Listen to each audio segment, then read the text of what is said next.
Hello, everybody, and welcome to another Grand Arena Zone. I'm joined today by Kyn, the professional. We're going to be looking at all of his pre-recorded battles from the first week of Grand Arena in this 5v5 season. Always great to go over some stuff from 5v5 in the first season when we didn't have any data, see who could figure it out and who couldn't. But a lot of experimenting going on during that first week. So, Kyn, how's it going? Not bad. It was a very interesting first week, that's for sure. And the first thing, this is actually my very first battle of the entire week. And this is Night Sisters versus Jabba. Nice. So I had a pretty decent Datacron resistance, penetration, and potency. The enemy Datacron was a good one also, some tenacity, some armor, etc. However, I did this fight all three of the matches I had with a slightly different. This is the only match that I used zombie. You really shouldn't use zombie. It's better without zombie in it. Who do you want? Do you want Spirit or Talia? I forget. I use Spirit in the other two, and I think that's actually not the best choice. What you'd really like to do is have Mother Talzin or the other one die close to the end of the time when all of the ads die. And I misplayed this terribly. Like I didn't use Asajj's AoE when I should have. I should have hit auto basic a few times. Like this particular playthrough is terrible. Oh. But the goal is to actually have one zombie or one Night Sister dead, two in a perfect world, and then turn on auto basic and let Asajj stack. Okay. So do that's you the have only both? way you'll Do you kill. have both Omicrons? Yes, yeah, I do. Okay, her and Marin. Asajj, yeah, man. I don't know. This Asajj. looks pretty The good thing, to me. I mean, it's like no, it's super easy to kill the ads. Goes by really fast. But there's a couple of problems that you'll see here later on in the fight. Actually, right here. gotcha. Yeah, So permakill. exactly, because the only time you get the permakill immunity that Marin grants is when Night Sisters are revived. So if Zombie is there Yeah. taking all the hits and none of your Night Sisters die, or are like revived by Mother Talzin lead, that's the easiest way, then you don't have insta-kill immunity, so you're sort of stuck. Yeah. Dang. Yeah. No, I see what you mean. You need two people dead to get your train going, and then you also need to prevent that permakill. Yeah. So I'm pausing here. I ended the fight because it was a timeout. And all of the other two fights I used were also timeouts versus Jabba. The ads die super quickly, but unless you really time Wait, the ending of the did you fight. keep that run or did you quit it? No, I kept it. It's easy to clean Okay. up with Troopers or Mon Mothma or something like Yeah. that. It's an easy, great high banner two-shot, but Yeah. still a two-shot. Yeah. So this is... I didn't have my Jabba on defense. I'm not a big fan of Jabba on defense in 5v5. Mm. Ish. It's interesting. I think this is a fascinating season for sort of rock, paper, scissors. Yeah. But this is a fantastic Ray team. Great Datacron. Very well modded.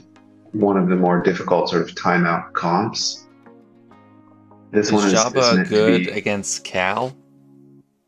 Oh yeah, he's great.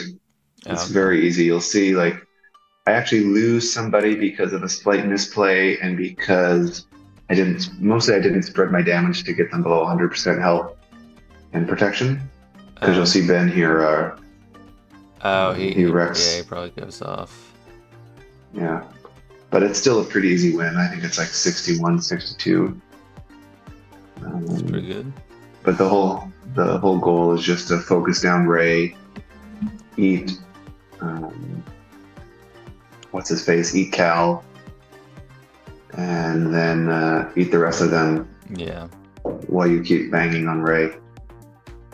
Mainly to keep inspired off of her, but also she takes sort of the most turns. So all of the debuffs you're giving her expire more quickly than the other characters. Right. With the exception of Jedi Training Way, which is a good target also. Right there, I wish you tossed the bomb at Ben just to dispel all his buffs. Yep, that would have been a much better choice. Much better choice. Or just use Embo to poke him once and get rid of him. Yeah, like, crit immunity is one of those buffs. Whenever I see it, I want to get rid of it as soon as possible. Definitely. So yeah, this was not at all a greatly played fight, but it's not very hard either. I think you could almost auto it and win most of the time. I mean, with targeting, you'd have to do targeting for the ultimates, but the fight itself is pretty straightforward. Yeah, I love Skiff's damage when he has a couple of those stacks. He's a heavy hitter. Yeah, he ramps up quite a bit. And now more and more people have him either to Relic 7 or Relic 8 or something. Yeah, I got him Relic 8 now. Yeah, he's quite good. Yeah, look at the damage that Ben did to Kerr right there. Didn't catch the exact number. Yeah, it was like almost full health and protection. He got him down to about half. But yeah, this fight is... So, are you gonna like insta-kill Ben? Is that what's coming next? Yeah, you have to insta-kill Ben. That's why you sort of keep on Ray. Come back, yeah. And if he comes back, then everybody on the team has insta-kill immunity. And you can tie him out on the rest of them. Very nice. I thought she was going to get ultimate. Yeah, she was close to it there. That's one thing that's nice about going after Jedi Training Ray. She cleanses the debuffs and gives you a lot of turn meter. Oh yeah, I didn't think of that. Nice. So here is I have a pretty good Tusken Datacron. Yeah, you got all that. And this is like the perfect team. Yeah, all the nice, the good level 3 and the good level 6 and stuff. But I was just curious how they would do against Mon Mothma. Seems like a waste. I was mostly, yeah, the first match was sort of a gimme. Not a gimme, but there was no really super duper difficult teams. Yeah. So I was able to test some stuff, and you'll see later, I think, one of the matches where it didn't go so well against a different team, the Tuskens. Where's the protection recovery on this team? Is that in the level 6? Because I have the Tusken Warrior level 9. I have the Dot level 3, but I have the 100 plus 100% damage level 6, and I don't know if I want to redo that or not because I could see that being big. If you get a lot from the. Sorry, go ahead. I was just wondering if I need to keep that or try to change it, because if I can keep Warrior at 100% health, I'd like that. To be honest, I really think that, myself included, by the way, I haven't gone to the effort of changing it. This is a counter that I really like. There's some stats on it, and it has 100% success rate. Radis versus Maul. Like, he's a terrible team on defense. Yeah, don't set him. But to your question about Tuskens, the entire point of the Tusken team in 5v5 is to survive the opening salvo and then have potency and kill them with dots. Warriors level 9 is basically there to resurrect, but I think the Tuskens should be modded with defense deaths, defense health, whatever, and probably a potency cross, potency secondaries. Interesting. Okay. Because you're not actually like doing physical damage with anybody. It's mostly a timeout, and then they get 75 stacks of dots on them. They take a turn and they fall over. And definitely an offense team, in your opinion? Yeah, I think so. They're too easy to. They're not like. I think on defense with defense stats rather than offense stats, they'd be a little more difficult to kill. But there's a few teams that 100% success rate, and they're not like you're not using a GL. Radis killed him pretty easy for me. Yeah, Mon Mothma too is incredibly easy to kill them with. Really? Because even though what you just saw? Yeah, even though what you just saw. Because you choose as the opposing player which character you're going after. So you're not going to go after one of the characters with stacks on them, even if they have the level 9 Datacron. So you can pick apart the team like that with Mon Mothma. Can't remember the Yeah, last just time I too used easy Mon to. Mothma. Yeah, I use it to clean up Jabba. This, Yeah, Starkiller dominates Zori. I knew that, but I don't know, I didn't want to. I wanted to save mine for Rey in my last match when I got dominated by Zori. well, that's what I find so interesting about this particular meta, is that there are some teams, like Finn in general, offense defense is fantastic, but he gets dumpstered by Starkiller. And depending, like if Rose Omicron is there, Starkiller does struggle a little. Tuscans also do pretty well against him, but he's still good on offense against Rey and a couple of other teams. Yeah. So it's sort of like rock, paper, scissors in Really terms good. of. Yeah, Yeah, well, that was just a rout. That was just pathetic from Zori. Yeah. Oh, here we go. This is a good one. Yeah, it's a pretty. They have a. What was their Datacron? Their level 6? 100% at 100% damage at full health and protection, and like 70% crit damage. Okay. Which is, and I had a pretty good 100% something armor. Here we go. This is what made this fight very difficult. They dazed Traya. Oh. So she doesn't get to take that many turns. You'll see it's very, very sketch. Yeah. Still a win, but it was a close thing. Oh yeah. And it's interesting on GG. I was really expecting this would be about 70%, something like that. It was like 95%. Yeah. It's interesting to look at the fails though, because there's almost no difference in Datacron usage with the fails and the successes. So I think it's really, if you have this particular lineup, the RNG on Seventh is days. If she goes for Traya, then, and your Datacron is a little bit lower in terms of armor, maybe compared to your attacker or something like that. But yeah, very interesting how dominating it is. Yeah, this looks super sketched. Like, what the heck? How'd you win? I do win. I guess you're out of cleansing. Yeah, so. Exactly.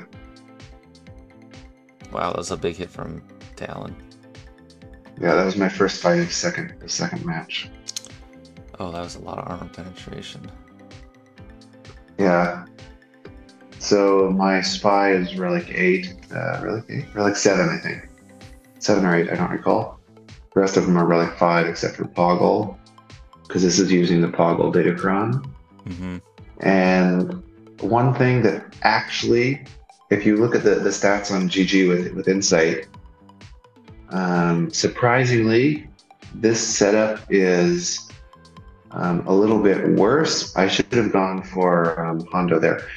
This setup is a little bit worse when Hondo doesn't have the Omicron, because if Hondo has the Omicron, he'll move first, and he'll put his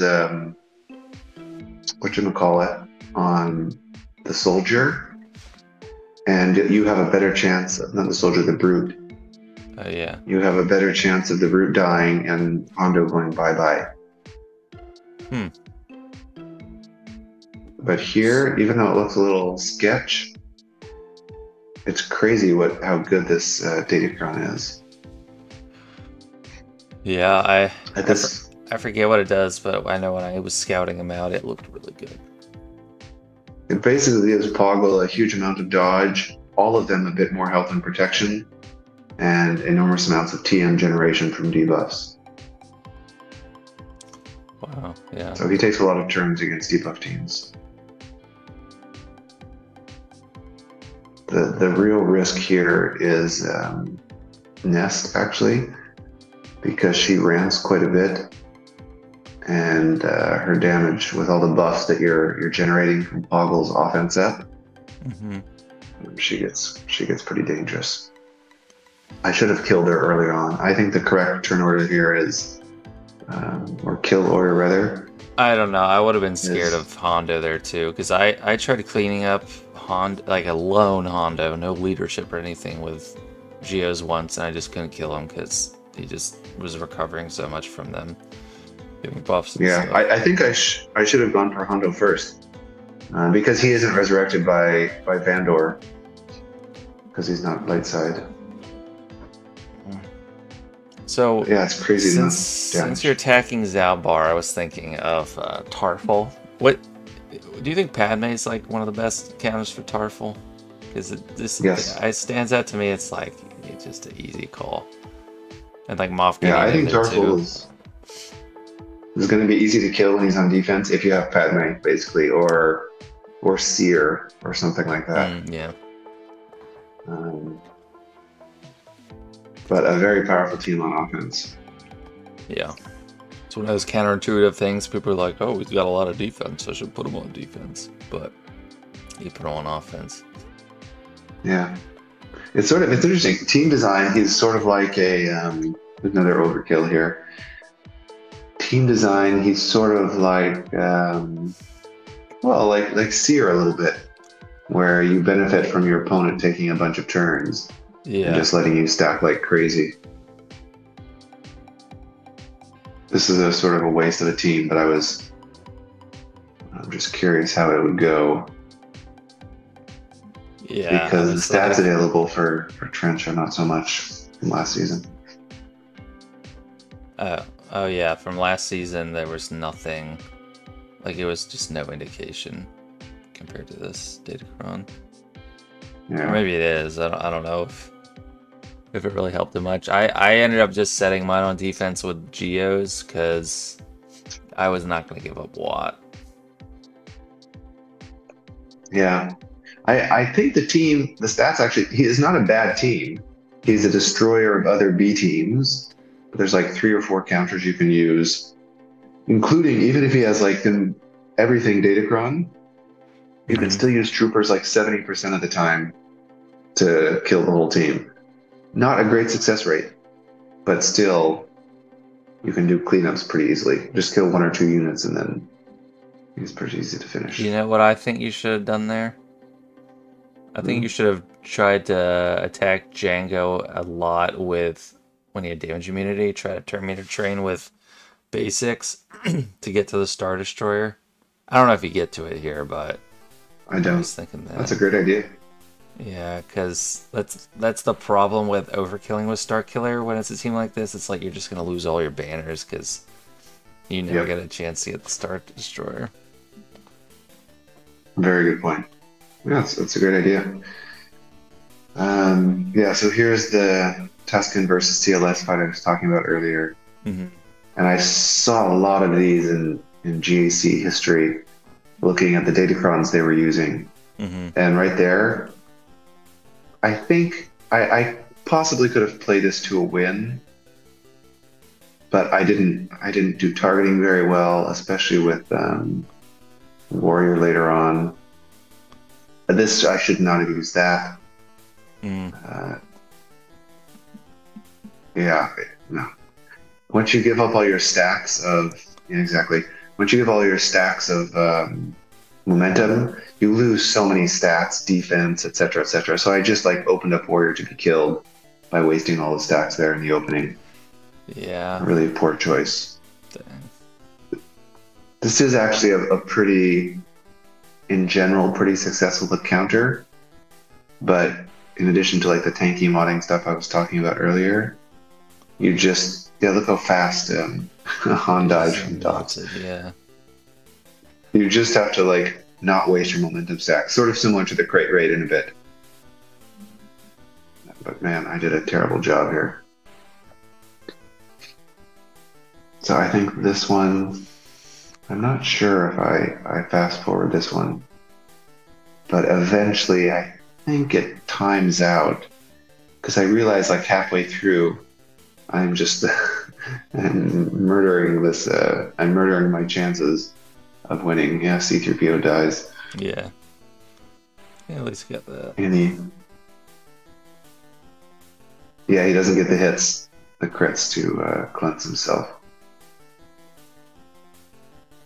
So this ends up being, let's see if I fast forward. I'm going to move forward a little bit, okay?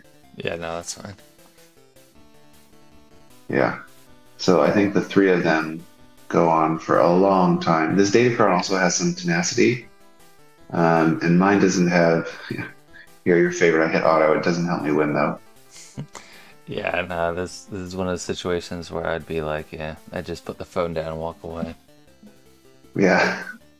I was a little annoyed because I realized after the first 30 seconds, like, man, I really could have won this had I played correctly. Let me ask you, what do you think of CLS versus Java? Versus Jabba, it doesn't make me comfortable. Yeah, me either. Someone was commenting, oh, why don't you just use CLS on Java? I'm like, no.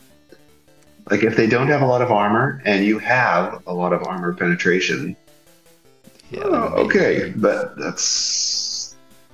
Yeah, it's sketchy even to get everyone down, like all the sides. For me, when I try. Yeah.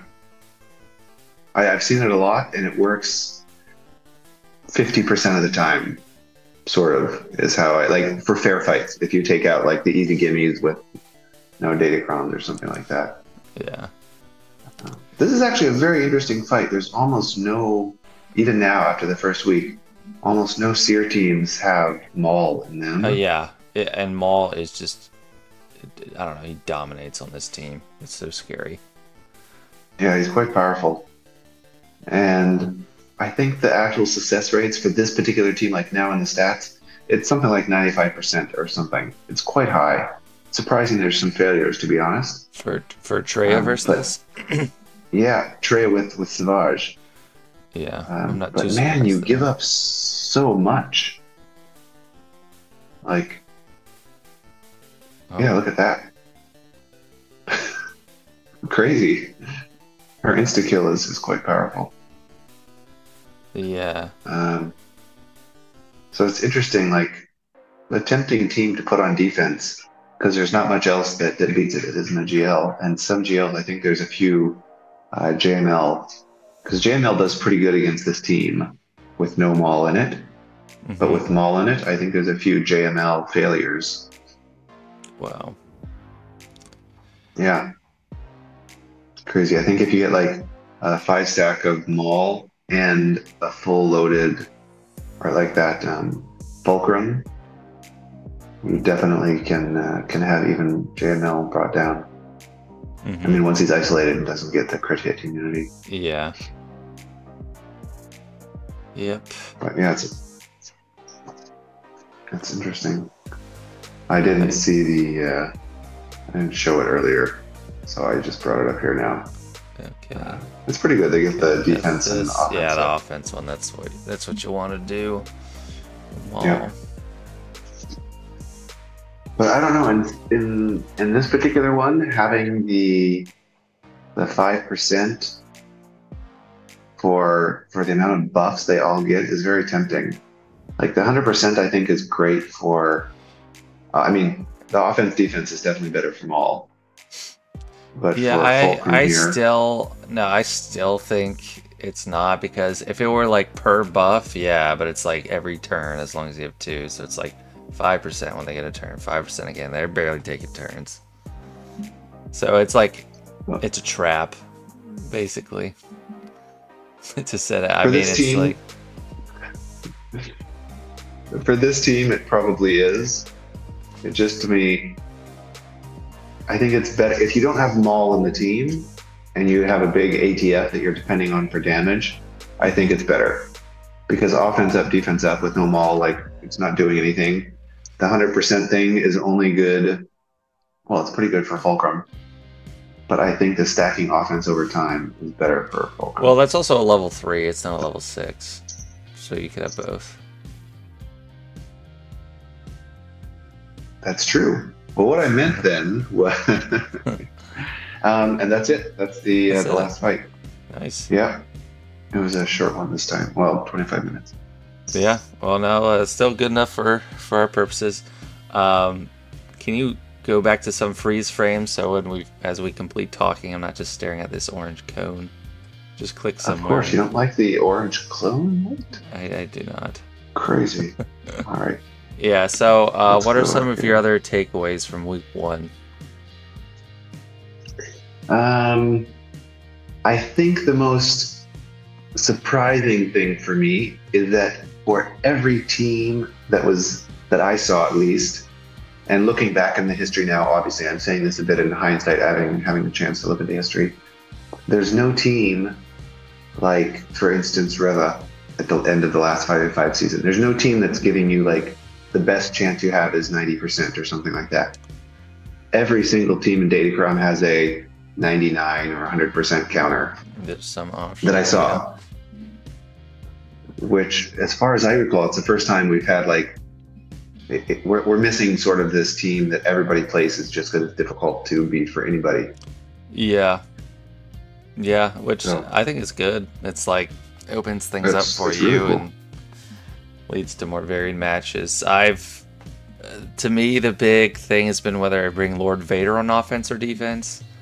Okay. Like one of my matches, after scouting, I knew my opponent liked to set like tons of GLs, so I brought him on offense to use with Maul against their own Lord Vader because I didn't trust. I don't know, whatever else I was going to use, and I couldn't use like JMK or I didn't trust JML. But then for my next match, I hope my opponent isn't watching, but I set Lord Vader, and I don't know what else I did. I think I set him in the back, and like, hopefully that's a surprise, because usually my back wall's been a little bit weak lately, because I just want to make sure I have enough for offense. Right. But I'm so glad I stopped putting Radis on defense, because it just felt like a liability, and it's just such an asset on offense now. Yeah, actually, it's true. I've seen a lot of very interesting Radis offensive kills. Like, he works quite well against the teams that are sort of like the Outlast teams, because eventually he can kill their regeneration. Yeah. He has a big nuke. Exposes are great against like Seer and any other health stacking teams. So Yeah. yeah, he's quite powerful. Yeah, and it's so nice on offense as opposed to defense, because on defense they're picking who they attack, and they're smart. Your opponent's gonna be smart about it. But then when you're using it on offense, it's just the AI like trying to kill Jin, even though they can't, and then you just rack up the exposes. And it's funny that the conventional thought is that okay, K2SO is best on the team, but like his win rates on offense are always worse because he's always taunting, and you don't want him to taunt. You want Jin to taunt, That's a good point. you want them to attack Jin, and then Scarefrable Pathfinder is better because he's gonna come back. Like it's fine, but if they're like all in on K2SO, they'll kill him eventually. Which is nice for me because I have like a Gear 8 K2SO. I never geared him up, so I'm like, hey, I'll take that. And Cassian's nice too. Yeah, Cassian's great. The debuff, the ability block and healing immunity are awesome for like finishing Hmm. stuff off. Yeah. You know, if you have some strong Outlast characters. Um, yeah, another thing that was very interesting as well is the UFU level 6, like the specialized UFU level 6, Yeah. where it gives like when you apply shock, it does stuff, and if you have a lot of buffs, it'll give you more like stacking health over time. Yeah. It's crazy. I saw that on a CLS team. Not a great match otherwise, but the amount of beefiness the CLS had after I don't know, like 2 minutes into the fight, it was a timeout basically, because CLS probably had gained, I don't know, 100, 200% additional health with all the turns that he was taking. Yeah. And it wasn't the 2PO Cron, so like he didn't have a lot of offense as a whole team. Yeah. But there's some really interesting interactions, particularly with that UFU level 6, with just individual characters that I think maybe not like at the high end where people are using, you know, hard counters in a way, but at other ranges, some cool stuff with that particular level 6, that because there's so many UFUs in the game. Yeah. Yeah, it's true. There's a lot of. There's so many UFOs in the game. I still don't like Set 8. I don't know. I haven't been able to make as good use of it. It's not a punch up Datacron. It's like shut the door on lower people. Because I mean, I don't have Seer. I'm not gonna Yeah, get Seer. I'm gonna get Tuskens hopefully for next 3v3, and I might even give the Omicron to Warrior, not Warrior, Raider, and then run Raider, yeah. Chieftain, Raider, and Warrior. It's a great team. Yeah. And then is that good on defense, or is that still offense in 3v3? No, definitely good on defense. I think better on defense than on that's offense. what I'd want to do. Then for next 5v5, I'll have it for offense.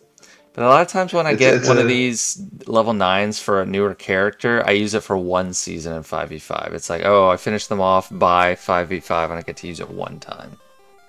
Yeah. Yeah. But be careful though, it's a slippery slope, the 3v3 Omicrons. You put one and you're like, huh, well, that got me a few holds. Maybe I should put another. I mean, right now I'm almost to 2 Omicrons. There's not any I currently want to apply. Whenever I finish off Marin, I'll definitely want to do that. That's amazing. Unfortunately, though, Marin is like in 3v3 so underwhelming. Yeah, nothing really special there. Full but team. So it's almost like a 5v5 Omicron. Think about it. Yeah, and Seer is another one I'm trying to farm as fast as I can, but it'll still take a while. Well, it gives you a chance to save up the Omicron materials. Yeah.